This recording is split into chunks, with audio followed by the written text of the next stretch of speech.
தாயின் நஞ்சுக்கொடியில் பிளாஸ்டிக் துகள், குடிநீர் பாட்டில் பிளாஸ்டிக் குடிநீர் பாட்டில் காரணமா அப்படிங்கிறது பிபிசி நியூஸில் தலைப்புச் செய்தியாக வந்திருக்கு.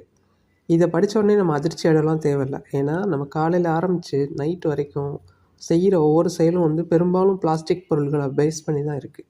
ஸோ 24 மணி நேரமும் பிளாஸ்டிக் பொருள்களை சுற்றி வரோமே ஒழிய அதை தவிர்க்கிறதுக்கான வழியை நம்ம கண்டுபிடிக்கவே இல்லை. ரொம்ப ரொம்ப பேசிக், ஒரு காய்கறி கடையோ இல்லை ஏதோ பலசரக்கு ஜாமான்கள் வாங்க போகும்போது மஞ்சள் பை, பழைய காலத்து காட்டன் கிளாத்தில் செய்யப்பட்ட பை கொண்டு போகிறதுக்கு நமக்கு சோம்பேறித்தனம். அவங்க கொடுக்குற அந்த மெலிசான பாலித்தீன் பேக் இருக்கு இல்லையா காய்கறி கடையிலலாம், அதான் இருக்கிறதுலே டேஞ்சரஸ். அதில் விளிம்பு காது மாதிரி இருக்கும் ஒரு பார்ட். அது ஈஸியாகவே கண்ணுக்கு தெரியாமல் இருக்கும். அது காய்கறிகளோடு கலந்து அதெல்லாம் நம்ம சமைச்சு சாப்பிட்டோம்னா இன்னும் மோசமான டேஞ்சரஸ் சுச்சுவேஷனில் மாட்டிக்குவோம்.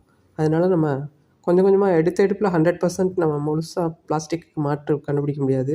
கொஞ்சம் கொஞ்சமாக பிளாஸ்டிக் பொருட்களுக்கு மாற்று ஏற்பாடு நம்ம கண்டிப்பாக செஞ்சே ஆகணும்.